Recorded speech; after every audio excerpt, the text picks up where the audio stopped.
Assalamualaikum warahmatullahi wabarakatuh. Innal hamdalillah nahmaduhu wa nasta'inuhu wa nastahdihi wa natubu ilaih. Wa na'udzubillahi min syururi anfusina wa sayyiati a'malina. May yahdihillahu fala mudilla wa may yudlil fala hadiyalah. Allahumma shalli wa sallim wa barik ala sayyidina wa habibina wa qudwatina wa maulana Muhammadin wa ala alihi washabihi ajmain. Rabbi shrah li sadri wa yassir li amri wahlul 'uqdatam min lisani yafqahu qawli. Puji syukur hanya milik Allah Subhanahu wa taala. Mudah-mudahan kita termasuk orang-orang yang senantiasa menyukuri nikmat-nikmat yang begitu banyak, terutama nikmat iman dan Islam, nikmat hidayah dan taufik. Salawat dan salam semoga senantiasa tersampaikan kepada idola kita Nabi besar Muhammad sallallahu alaihi wasallam, keluarganya, para sahabat, tabi'in dan pengikutnya sampai akhir zaman. Pemirsa dimanapun berada, kaum muslimin yang dicintai oleh Allah Subhanahu wa taala, bersama hadis-hadis Rasulullah sallallahu alaihi wasallam masih membahas hadis-hadis arba'in. Walaupun judulnya, temanya adalah arba'in 40, tapi Imam Nawawi menambah dengan hadis-hadis yang lain. Ada 2 tambahan dari Imam Nawawi, kemudian ditambah lagi oleh Ibnu Rajab, jadi lengkap, jadi 50. Karena memang asalnya arba'in 40, tapi dengan ditambah terutama oleh Ibnu Rajab menjadi 50. Oleh karena jadi bukan hanya 40. Yang kita akan bahas pada hadis kesempatan ini hadis yang 42. Kalau kita beri judul hadis ini yaitu optimis untuk mendapatkan ampunan Allah Subhanahu wa taala. Kita bacakan dulu hadisnya. Bismillahirrahmanirrahim. An Anas bin Malik radhiyallahu anhu qala sami'tu Rasulullah sallallahu alaihi wasallam yaqul qala Allah ta'ala ya bani Adam innaka da'awtani wa rajautani ghafartu laka ala ma kana minka wala ubadi. Dari Anas bin Malik radhiyallahu anhu, ia berkata, aku pernah dengar Rasulullah SAW bersabda, Allah berfirman. Sekali lagi, firman Allah dalam hadis namanya hadis qudsi. Allah berfirman, wahai anak Adam, wahai manusia, sesungguhnya kamu tidak meminta kepadaku dan tidak mengharapkan dariku, tidak memohon ampunan padaku, kecuali aku telah ampuni dosa-dosamu. Sebanyak apapun dosa yang kamu miliki, kalau kamu mengharapkan, meminta ampunan dariku, aku ampuni, dan tidak peduli mau besar, mau kecil, mau banyak, mau sedikit. Ya bani Adam, lau balag dzunubuka ananas sama summa astaghfartani ghafartu laka. Wahai manusia, seandainya dosa-dosa kamu sampai ke langit, maksudnya banyak sekali dosanya, menumpuk, menggunung sampai ke atas langit, kemudian kamu meminta ampunan kepadaku dari dosa-dosa yang banyak tadi, pasti aku ampuni dosa-dosamu itu.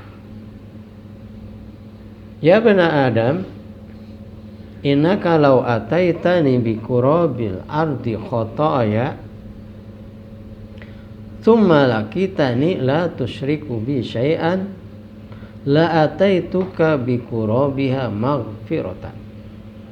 Wahai manusia, sesungguhnya kamu apabila menghadapku, datang kepadaku dengan dosa sepenuh bumi ini penuh dengan dosa kamu, kemudian kamu berjumpa denganku, bertemu denganku, tidak menyekutukan aku dengan sesuatu apapun, maka aku akan berikan kepadamu ampunan sebanyak dosa-dosa kamu yang memenuhi bumi itu. Rawahu Tirmizi wa qala hadisun hasan. Hadis riwayat Imam Tirmizi. Imam Tirmizi mengatakan hadis hasan. Pemirsa yang dimuliakan Allah Subhanahu wa taala, hadis ini menggambarkan begitu murahnya Allah Subhanahu wa taala. Bahwa ampunan Allah lebih luas dari dosa-dosa yang kita lakukan. Bahwa rahmat Allah jauh lebih luas, lebih besar dari amal-amal yang kita lakukan. Hadis ini untuk memperkuat kita, mempertajam, memperdalam, memperkokoh keyakinan kita bahwa Allah adalah Maha Pengampun, Maha Penerima Taubat, At-Tawwab, Al-Ghafur, Maha Penerima Taubat, Maha Pengampun. Ghafir Zambi, Qabilit Taubi. Allah Subhanahu wa taala mengampuni dosa-dosa dan menerima taubat hambanya sebesar apapun dosa selain syirik. Ya.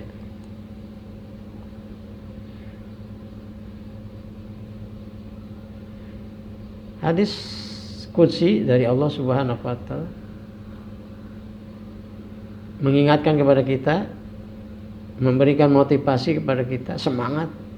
Sebanyak apapun dosa kita lakukan, selama kita masih yakin bahwa Allah Subhanahu wa taala penerima taubat, mengampuni dosa-dosa kita, enggak ada dosa sebesar apapun, sebanyak apapun yang tidak diampuni oleh Allah Subhanahu wa taala kalau kita mau minta ampun. Selain syirik, ya. Kita sudah sering mendengarkan kisah orang yang membunuh 100 orang. Kalau membunuh itu satu orang saja besar sekali dosanya, termasuk min akbaril kabair, di antara dosa yang paling besar dari dosa-dosa besar, membunuh. Tapi satu orang, bagaimana membunuh 100 orang? Tapi karena dia mau taubat, ya, ingin kembali kepada Allah Subhanahu wa taala, mau berubah, intinya ingin taubat artinya kembali kepada jalan yang benar, mau ada perbaikan, mau melakukan perubahan. Asalnya orang itu membunuh 99 orang. Lalu dia ingin taubat. Dia datang kepada orang yang setiap harinya ibadah, tapi tukang ibadah tapi ilmunya sedikit. Dia tanya, apakah masih ada kesempatan bagi saya untuk taubat? Saya sudah membunuh 99 orang. Kata tukang ibadah itu, terlalu banyak dosa kamu, nggak mungkin diampuni oleh Allah Subhanahu wa taala. Dosa satu orang saja, membunuh satu orang udah besar sekali, apalagi 99. Orang itu tidak berpikir lagi, langsung aja dipenggal lehernya, ditebas jadi genap 100. Udah 100 orang dia bunuh. Tapi dia masih optimis, ada harapan, ingin kembali kepada Allah, ingin mendapat ampunan dari Allah Subhanahu, ingin memperbaiki diri. Akhirnya dia cari lagi orang yang mungkin bisa memberikan petunjuk, jalan keluar, solusi. Udah membunuh 100 orang. Datang kepada seorang alim. Dia bertanya, wahai Syekh, wahai guru, wahai tuan, apakah masih ada kesempatan bagi saya untuk taubat, memperbaiki diri? Saya sudah terlalu banyak dosa saya. Sudah membunuh 100 orang. Masih adakah peluang, kesempatan bagi saya untuk taubat, untuk minta ampun kepada Allah Subhanahu wa Ta'ala? Apakah Allah masih memberikan ruang kepada saya untuk diampuni dosa-dosa saya? Orang alim menjawab, iya. Allah akan mengampuni dosa-dosa hambanya selama dia mau kembali kepadanya, sebanyak apapun dosa-dosanya. Seperti hadis kita ini. Tapi ada syarat. Bukan hanya sekedar ingin, mau, ya, berangan-angan, tapi ada syaratnya. Kamu akan mendapatkan ampunan Allah Subhanahu wa Ta'ala. Syaratnya kamu harus tinggalkan kampung, ya, tempat tinggal di mana kamu melakukan perbuatan dosa, karena lingkungannya nggak bagus, lingkungan maksiat. Ini penting juga lingkungan nih. Lingkungan menentukan perilaku, gaya hidup seseorang. Kata orang ulama tadi, kamu harus tinggalkan tempat itu. Harus pergi ke tempat di mana di sana orang-orangnya orang-orang baik. Insya Allah Allah akan kabulkan permintaan kamu, akan ampuni dosa-dosa kamu. Akhirnya dia pergi sesuai dengan saran, petunjuk, nasihat seorang alim tadi ke satu kampung yang sudah diberitahu oleh alim. Dia dengan serius, dengan sungguh-sungguh menuju tempat untuk mendapatkan ampunan itu.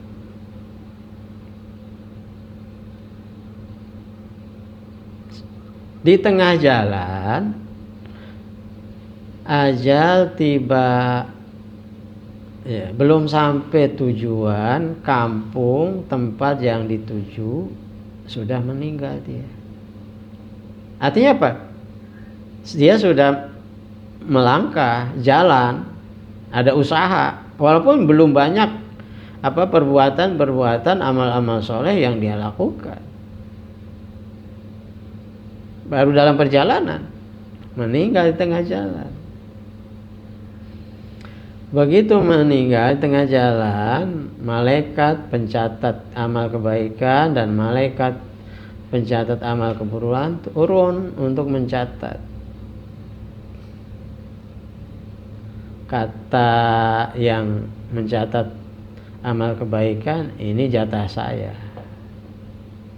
untuk mencatat kebaikan. Kata yang mencatat amal keburukan, ini jatah saya. Orang ini orang jahat, 100 orang udah dibunuh. Tidak, kata yang mencatat kebaikan, orang ini udah berusaha untuk memperbaiki diri. Akhirnya apa? Dalam bahasa kita berselisih lagi. Solusinya apa? Maka diukurlah, ya, bahasa kita ya, untuk mendekatkan pemahaman kita. Malaikat nggak mesti bawa meteran gitu, enggak. Nah, diukur lebih dekat kemana, ke tempat asalnya atau ke tempat tujuannya. Ternyata lebih dekat ke tempat tujuan hanya beberapa, dalam bahasa kita beberapa jengkal aja. Ya mungkin 1 meter lah gitu. 1 meter lebih dekat ke tempat tujuan di mana dia akan taubat, memperbaiki diri. Dengan demikian maka dia dicatat orang yang telah melakukan kebaikan, berada di lingkungan yang baik, gitu. Syarat di mana taubat dia diterima oleh Allah Subhanahu wa Ta'ala. Akhirnya apa? Dia dicatat sebagai orang yang telah bertobat dari perbuatan dosa-dosanya, yaitu berapa? Membunuh 100 orang. Allah mengampuni dosa seseorang. Tadi disebutkan dalam hadis ini, walaupun dosa itu memenuhi hamparan bumi, semenuhnya dosa, bahkan dosanya menumpuk sampai langit gitu. Kalau datang kepada Allah Subhanahu wa ta'ala tanpa menyekutukan, tanpa syirik, dosa besar, masih ada ampunan dari Allah Subhanahu wa ta'ala. Kalau mau tobat. Kata Allah Subhanahu wa ta'ala, aku akan berikan ampunan. Subhanallah. Untuk memberikan semangat, motivasi kepada kita, sebanyak apapun dosa yang kita lakukan, harus tobat. Cara untuk kita diampuni oleh Allah, ya tobat, kembali kepada Allah, harus memperbaiki diri. Illa man taba wa aslaha, kecuali orang yang tobat, kembali kepada Allah dan memperbaiki diri. Subhanallah, luar biasa ampunan dari Allah Subhanahu wa ta'ala. Marilah kita bertobat, meminta ampunan kepada Allah Subhanahu. Banyak sekali dosa-dosa yang kita lakukan, yang dosa besar, dosa kecil, ya, dosa mata, dosa telinga, dosa mulut, dosa tangan, dosa pikiran, dosa hati, semuanya banyak. Tapi kalau kita mau memperbaiki diri, Allah buka seluas-luasnya, Allah akan ampuni. Seperti contoh seorang membunuh 100 orang, tapi dia punya keinginan untuk memperbaiki diri, ada usaha, ya, diampuni oleh Allah Subhanahu wa ta'ala. Hadis ini penekanan pada aspek ar-roja, harapan, ya, dari Allah Subhanahu wa ta'ala. Sebanyak apapun dosa yang kita lakukan, kalau kita mau kembali kepada Allah, Allah akan ngampuni kita, dengan catatan mau berubah, ya, mau melakukan perbaikan, ada usaha.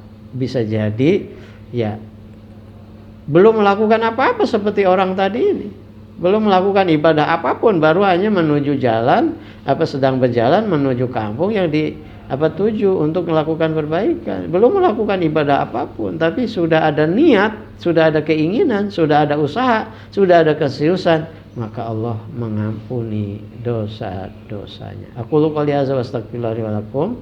Assalamualaikum warahmatullahi wabarakatuh.